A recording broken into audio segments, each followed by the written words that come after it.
Hi, my name is Noam Meir. I am the CEO of the Charney Forum for New Diplomacy.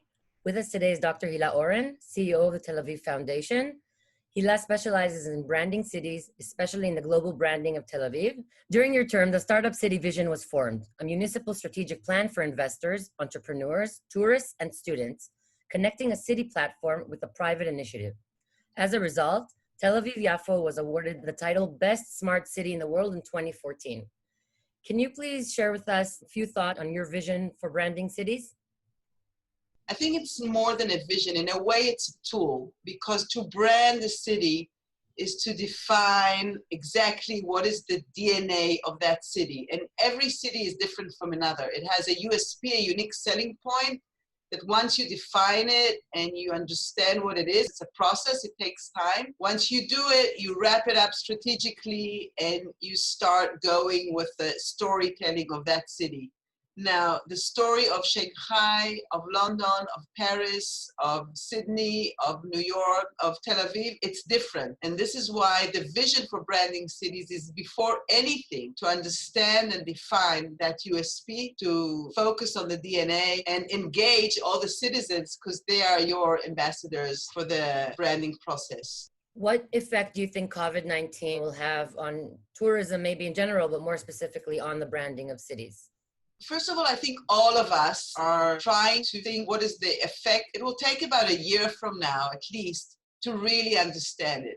But before anything, we can observe what we're seeing, what we're feeling. The public spaces are emptier. People use transportation less. So I can say the city has more air, is more flexible. And that really supports tourism, because when we go for any place, we want to be unique. That flexibility in the city and in any places gives a great advantage for tourism.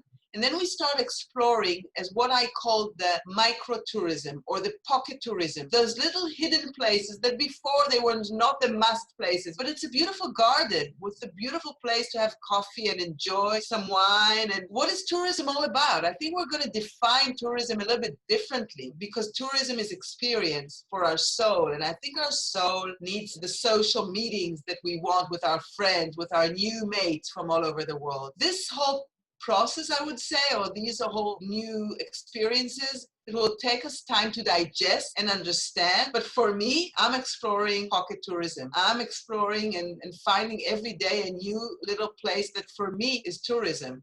I went yesterday to a beautiful place. I'd like to take you there. I never knew it was. And branding will be to wrap up that DNA of those places, that unique selling point that is bringing us new experiences. When we'll go globally, and that will take time, but we won't have to find always the big must places. We'll look for small, intimate places.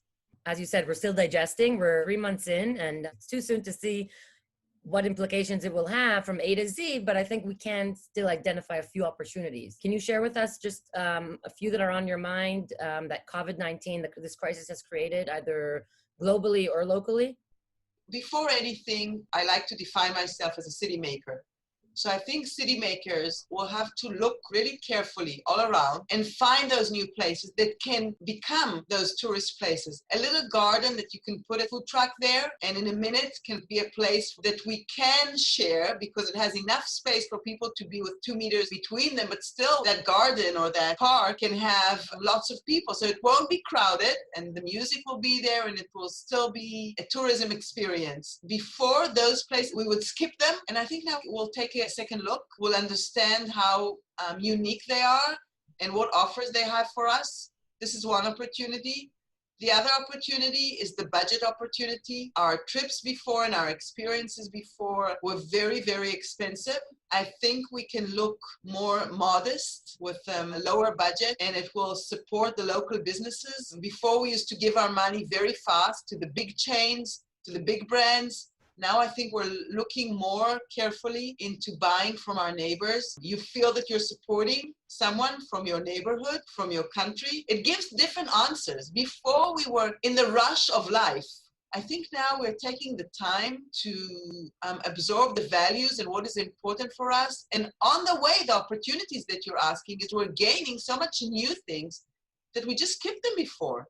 And I'm so happy we get the chance to enjoy them now. To sum up, I would say that in terms of tourism, it's in a way creating an opportunity for authenticity, right? Because we're going to see places that are more authentic and that wouldn't have crossed our minds beforehand. We would go to the Statue of Liberty, but now we'll probably end up going and looking for those more small niches. More authentic, and the money and the budget is being spent locally. Exactly. It's tourism, but it's also supporting your local businesses. You get two for one price. Nice. So finally, I just wanted to ask you quickly, what advantage do you think the Charney Forum for New Diplomacy has as a hybrid of academia and hands-on program? I think the answer is hidden in the question. What is new diplomacy? And I think you've got the opportunity, and you're just launching this year, and to take the lead on what is new diplomacy. And everybody's re-navigating themselves now. One way before, and it's going to be changed now, right? So the Charney Forum can come in and really be a very useful tool and a very handful tool in making those changes, helping us, being our crutches to look differently, maybe better, I think, for our future.